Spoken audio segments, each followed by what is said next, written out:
And welcome everybody back. We have another interview. I know I just did one on Saturday, but I was able to get another author to come through for the week because we're going to go through a small drought where I won't be able to interview anybody for a few weeks.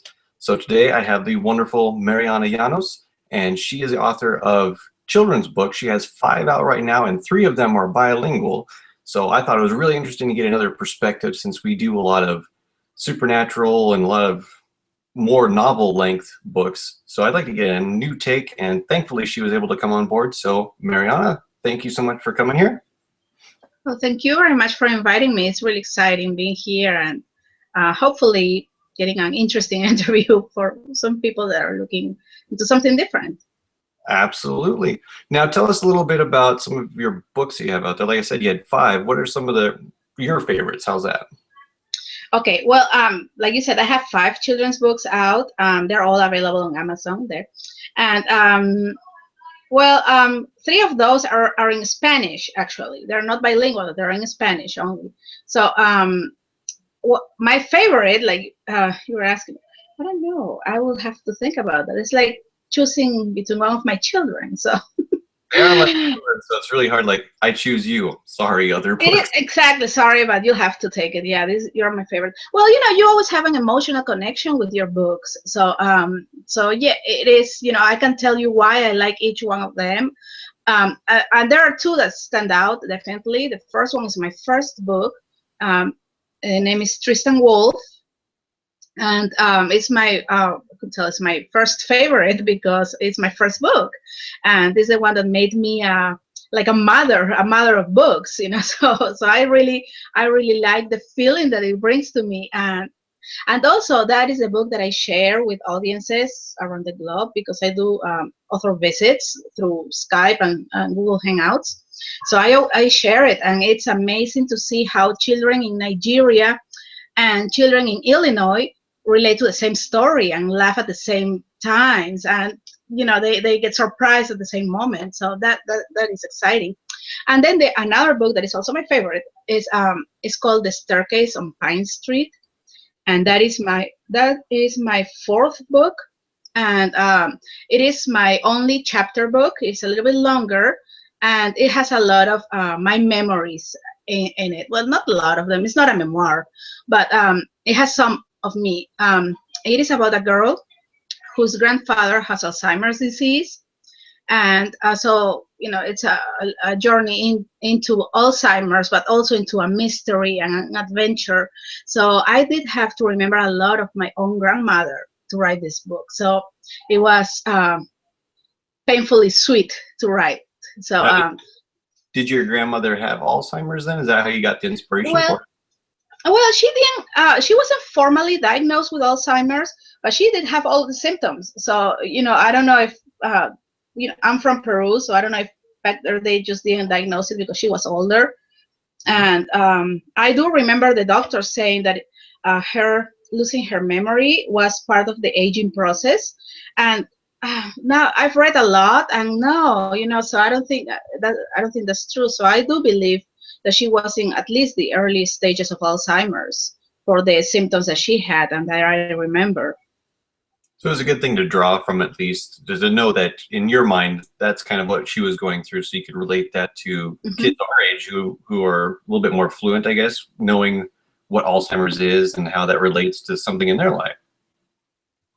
Exactly, yes. And with this book, I try to create compassion towards our elder, not only for people who have Alzheimer's, but also to realize our grandparents are not forever, so do enjoy them. And it's kind of sad, but it has it's fun. The book is fun too. It has adventure in it. It has humor. But I think the takeaway is, just be kind to your elder, be kind to your grandparents, and they will not be there forever. And that's one good thing I think with children's books. You always have a message that you get through. And for children's books, since they're a lot shorter, do you find it a little bit harder or a little bit easier to condense that message into 30 to 40 pages? It is sometimes it's harder because sometimes I do tend to overwrite. I think a lot of us do, and it's hard for me to concentrate in the format that we have now.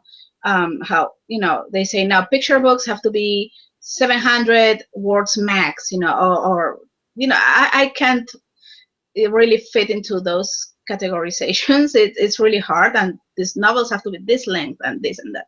So it is hard to condense. Well, my books are not picture books, definitely. They have more words than that. They're short stories. That's what I consider them. They're short stories, and they're less. Most of my stories are less than 5,000 words, and I don't find it hard to get the message across.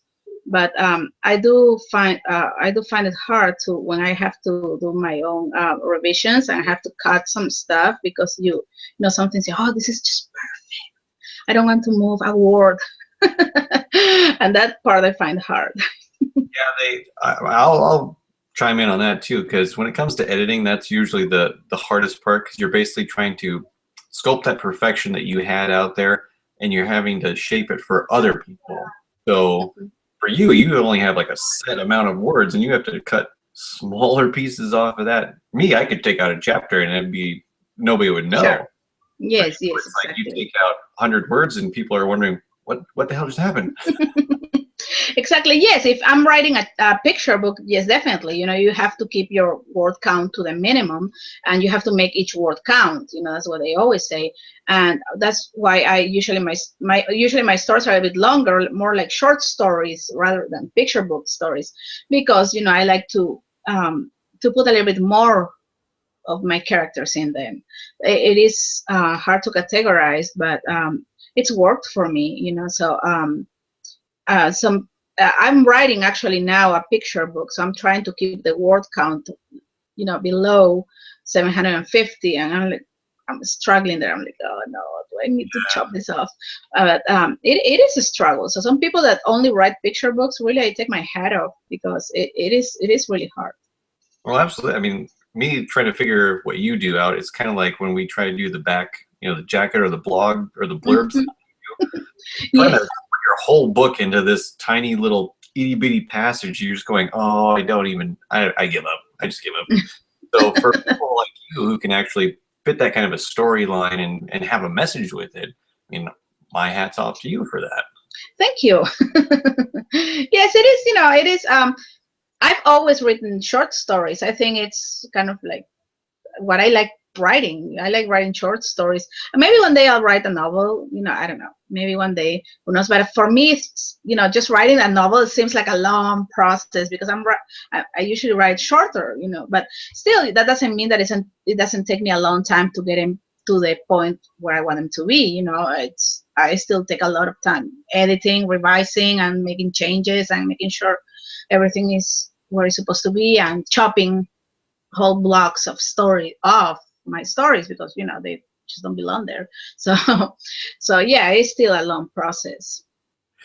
And now with your process, I mean, I'm the opposite way. If I had to write a short story, it would be really difficult for me, because I'm like, when you're saying you tend to carry on, I tend to over exaggerate, and my stories can just kind of amass into this huge conglomerate of stuff. And then it makes it easier to edit, but it also makes it harder for me to ever write something that's just, one chapter or a few thousand words like yours. Now, the book that I was able to look in on was Tristan Wolfe, and that one you have available in English and Spanish. And when I read the synopsis of it, it reminded me a lot of another story, and I can't formulate it right now. It's kind of like a Jungle Book story, where it's a boy in the wilderness who's raised by, was it by wolves or by coyotes, or and then he is kind of led into a farm, and kind of sounded like he was being tricked somehow in there, and it just sounded very, very intriguing, like most kids would like that. Do you find that there's a certain age range that gears towards that story? Yes, I find that mostly third grade, fourth grade, even fifth grade kids, are drawn into this story, because they, once I'm done reading it, they find out that they are Tristan. So they, so there's a twist there I can't reveal, but but it is, yes, that's the age where they immediately, identify themselves with it, with this character. So basically, third, fourth, fifth grade. I've read it to second grade as well, and I've had really great response from this age group. But yes, but I think the other ones are more mature, like to to identify with the character. Well, great. And you said that you were able to Skype through to different groups of kids, and it sounds like you can go all around the world. If you're going to Nigeria, I'm sure you're going somewhere South Africa. Are you going I've across? done Yes, I've done India. I haven't done South Africa yet, but if anyone out there from South Africa, I'd love to.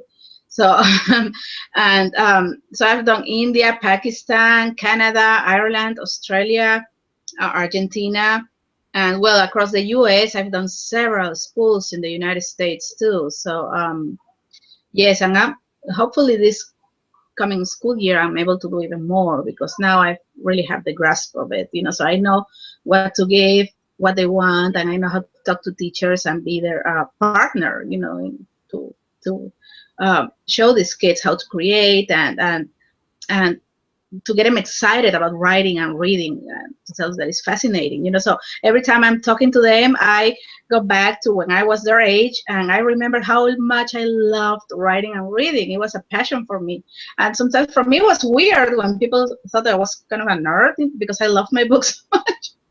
But I was a happy nerd, so yeah. So I always think it's just read. It's awesome. That whole nerddom thing is really coming back in style nowadays. Oh, So definitely. This is stylish. Yes, yes. you can I fly. feel trendy. So curious thing for me is how did you start getting out there and doing these Skype calls? Were you just prodding, or did you have people coming to you, or how did that work? Well, yes. Well, I found this site that is powered by Skype, that is called Skype in the Classroom or Skype for Education. So they are the ones that started this guest speaker program through Skype. So you can have your classroom, let's say you're a classroom, you sign up for that, and there you have lessons offered by different guest speakers from all around the world. Some biologists and, I don't know, museum curators, I don't know, different sorts of stuff. And there's some authors there too.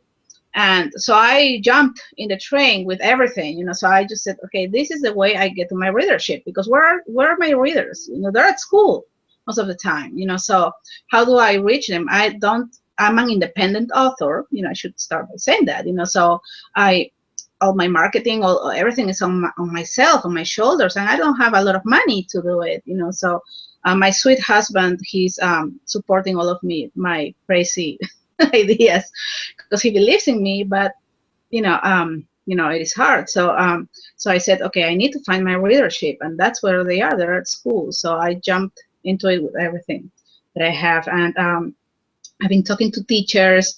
Well, second, that doesn't come. That is natural for me because well, I'm not working now, but I used to work at a preschool for 80 years. So it's very natural talking to children. So I'm used to it. I also have children, so it's something that I like doing. Second, I'm not shy, as you can see. So I studied acting, so I'm a natural there. I can be silly and I don't care. I'm not worried about that. So it was just natural. I think it was natural. It was perfect for me. I love an audience, and I started visiting schools in Oklahoma in person, and then that's when I found out Skype. I basically moved into that, and I've been doing that for the past year. And I think yesterday was counting. I did over 53 schools. I visited over 53 schools like last year through Skype. So, and Google Hangouts too. So, but it's something that I like to do, and I like networking with teachers and see what they need, what their needs are, so I can offer that to them. And I'm also at my kids' school. I'm on the PTA, so I usually network with teachers. I'm always there, so I know what they need. I know what they're looking for. So it's all about being smart and trying to see where, what are their needs and what can you give them.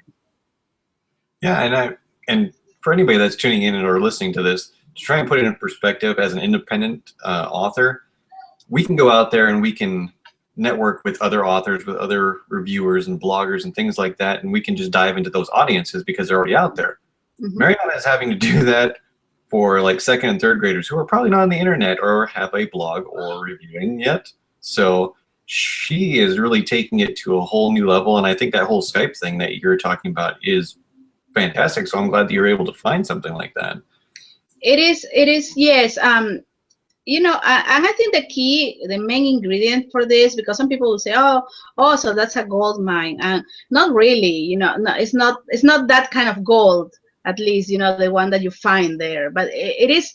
But I think it is the gold that matters, and it is building an audience, being close to your readership, knowing what they need, what they want, and also I just love it. I mean, I just love talking to children, and when they write to me, I just had some letters sent from me from New York. I don't have them handy, but you know, and they were amazing. They were by second graders, and they did such a great job.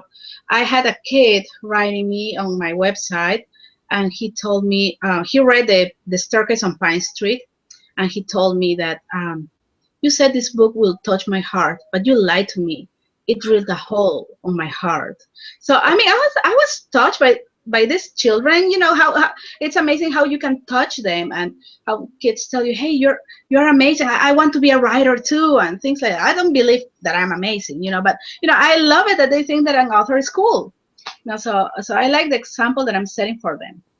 And I think that that's really a great thing, because when I usually ask people what they grew up writing, they don't go back to the age of when they got interested in books. They go to the age where they got interested in the writing of the books, which is usually, you know, late teens, early 20s, things like that. But for you, you're actually kind of touching these kids at such an early age that they want to be more like you, or they have ideas of their own and they want to get those out there. So you're actually inspiring people before they even know it, mostly. Yes, well, I'm doing some digging into my own, you know, writing process. I've realized that I love writing because I loved reading from a young age.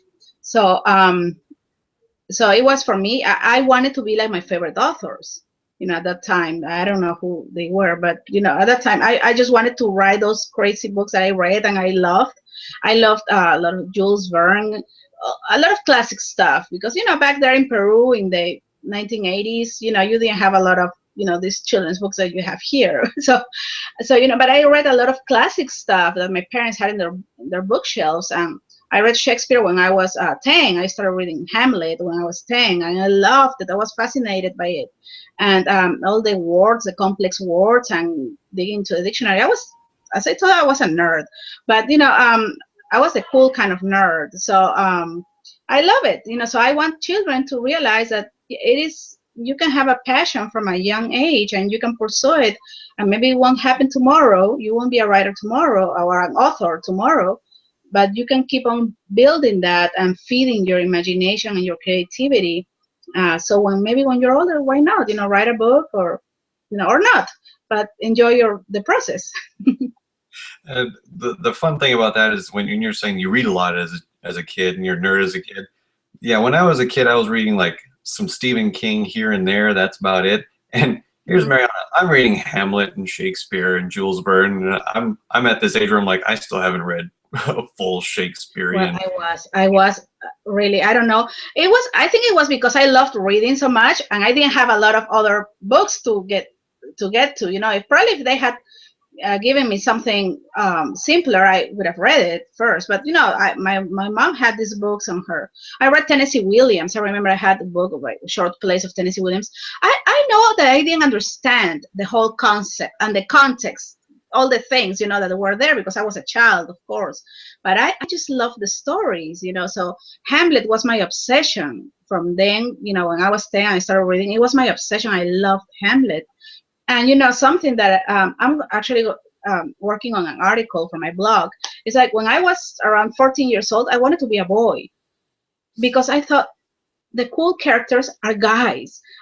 One day when I'm an actress, I want to be Hamlet. And if I'm a girl, I will not be able to be Hamlet. You know, so that was my reasoning at that time. You know, so So I really want to be a guy just because I want to play Hamlet on stage, So that was I fell in love with words through theater, to plays and theater. So yes, and I fell in love with acting too. But I then I didn't go that way. But I think it's good for kids to read anything that they can put their hands on, except the racy stuff, of course, right? I wouldn't let my children do that. But I always try to encourage them to read out of the box.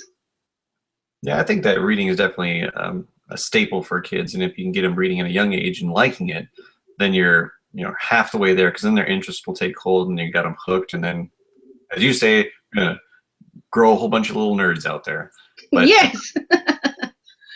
Exactly. Yes. So yeah, that's what I intend to. Well, I have a couple more questions I want to make sure I get through before our time it's run short. First off, the one I try to ask every single author from this point is just a basic, I don't know, heart of what most authors are, which was, what made you fall in love with writing? Well, I kind of answered that with my reading, so it was reading, and it was plays and Shakespeare and all the people that made me fall in love with writing. I've always wanted to be a writer, and both my parents are journalists. So I think it kind of runs in the family a little bit too, and my great grandfather, I think he was a writer too. So it's there, it's in my blood. All of my aunts and uncles, they all write, and they read a lot. So it's there, it's in my blood. So I kind of knew I was always going to do something like this. But I always put it in the back of my head, except for when I was a child, that I wanted to be like my favorite authors. Then I was a teenager and all that, and a young adult, and I always wanted, I knew I wanted to be an artist, but I didn't know what kind. So I went into theater, into drama, and I've done some, things like performing there when I was studying, and then also some I did recycling paper and making some art and things. So I always wanted to do something like that, but it wasn't quite what I was good at, So, and then then I realized, why don't I give writing a try? It's my thing. It's always been my thing. I just wanted to do something else always. But then I realized writing for me is the mother of all things. So I mean, sounds like you really wanted to create art in any type of form. I want to create, exactly. Yes. So you were able to finally go back to your roots and get those words and actually go, yep, this is exactly where I was needing to be the whole time. You got to actually experience doing other mediums through all that. So good job, I guess. Yes, exactly. But it took me a lot of time, so to figure it out. And sometimes I understand these kids, what I call them kids, 20-year-olds, who are still searching for the form of art that they want to do. They're creative. They need to communicate. It's a need that you have. You're a writer too, so it's a need. It's not like, why do you write? So because I have to write. I have to do. Or people who are, I don't know, who paint and do art. Why do you do it? Because they have to. So so some people do know what they want to do when they're 18. They say, okay, I'm gonna be a doctor. That's it. That's not it. I'm gonna be an engineer. But some other people take longer to find their calling. And my best advice in these cases is to look back and find your roots. So initially, what got you into this creativity, and you'll probably find the answer. That's wonderful. I mean, I love that. The other question I have, it's actually not my question. What I try to do on these interviews is the author or interviewee before you is asked a question, and they get to ask one for you. And luckily for you, we got a nerdy one. So he asked, which do you think will come first in the foreseeable future? Teleportation or time travel, and why? That's a tough one. Okay, I don't think we'll have time travel in the near future or anywhere. Sorry, sci-fi geeks, but nah. So I do think that teleportation can be possible. Yes, why not? Okay. Yeah, I think teleportation is possible. So I think that will go first. So you think it's going to be possible because time travel is impossible? Well, no. That's, I don't think it has nothing to do with it. It's just that, what happened already. So I don't know how you're gonna go back. So, but I do think maybe we'll find a way to make our matter kind of be light enough that we can fit into a tube and be transported into another place. I don't know. So we can do it now with image, with Skype. It's magic. So every time I talk to children, the other day I was talking to Australia, and it was I think it was 8 p.m. for me, and it was the next day in the morning for them. So I asked them, "How's the future?" So I So it's said, like, "Huh, what?" Yes, exactly. How is the future? How's it? But so maybe we'll be able to make our matter so light that we'll be able to fit through a small tube or something and travel like that. I like that answer. I can get behind that answer. This could probably go on a debate for me, just because if you've ever read or looked at the captions for my book, it has both of these things in it. So I could just go on and on. But now you get the fun task of, you get to create your own question that I have to ask the next interviewee, and they must answer it. So make it anything. Just don't make it in Spanish, because I don't think everybody's going to be able to speak Spanish. Okay.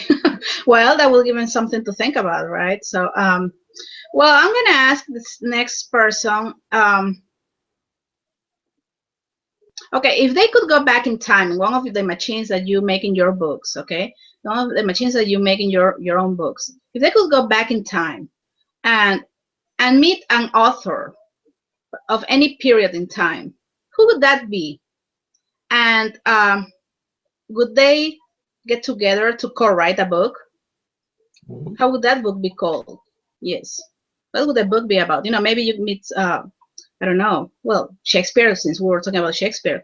What kind of book would you write with him? Or, anybody else. So they're free to choose any period of time. But it has to be not these past authors from the past century. Make it the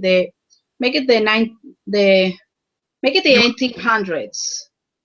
So you want to pick an author from the 1800s, or you no, want the 1800s and all back. Yeah, and back. Yes, it can be even from before Jesus, and anybody. I don't know, from the Greeks. Yes. Anyone. From 1800s, pre-1800s. All the way back. Yes. But nobody within this century. No, that's too easy. Yes. I know. We got to make it hard for them. Yeah. Yes. Exactly. Yes. Okay. Well, that will definitely be the question. A century ago, who would you go back and visit, and why, and what would you co-write? Yes, exactly. Yes. Thank you for putting it in in Christian there. So, yeah. So other than that, I don't see any questions popping through right yet. So if anybody that's watching this or listening to questions for Mariana, go ahead and post them in the comments, either on Google Plus or on YouTube. If you've noticed, below her name, she has her website on there. Like she said, she's available on Amazon. 5 different titles, 3 of them are in Spanish. Yes. So other than that, did you have anything you'd like to close out with? Well, not really. Well, just to thank you for this interview, and for being so nice to open up your space to give us some space to talk and to network and to meet other people. So I just appreciate it. It's not easy because we all have commitments and things to do, but I'm glad that you're doing this. It was really, really fun. And to children everywhere and parents everywhere, parents, if you have children, let them read whatever it's on your shelves. Don't just don't go only with the market. They tell you usually books for kids this age to this age. I don't do that. And give them more than challenge them to read some of the classics, or some, I don't know, books from other authors, from people with an accent like me. From everybody. Do it. Help your kids be global citizens that way, and to be smart, and to be able to talk about writers from the past, and they will be smarter that way too. And you're testament to that, because you were reading Jules Verne and Shakespeare at a young age. Well, not anymore. Now I find that I can't really read anymore. Well, I do, but it takes me a lot of time, and with children you don't have a lot of time to read, sadly. So yeah. precious with kids. We all know that. Yes. Well, thank you once again for stopping by and making your schedule so accommodating for me. I know that I've kind of flip-flopped on you a couple of different times. No, that's fine. Thank you once again, everybody who's here. Please tune in next time. I don't really know who's next because sometimes I can fit little pockets of wonderful wisdom like Mariana in. So come back, see the next interview, and go check out Mariana's website. It's right below her name. So if you have to rewatch this, well, then you have to rewatch this. So until then, thanks for stopping by, everybody. Bye.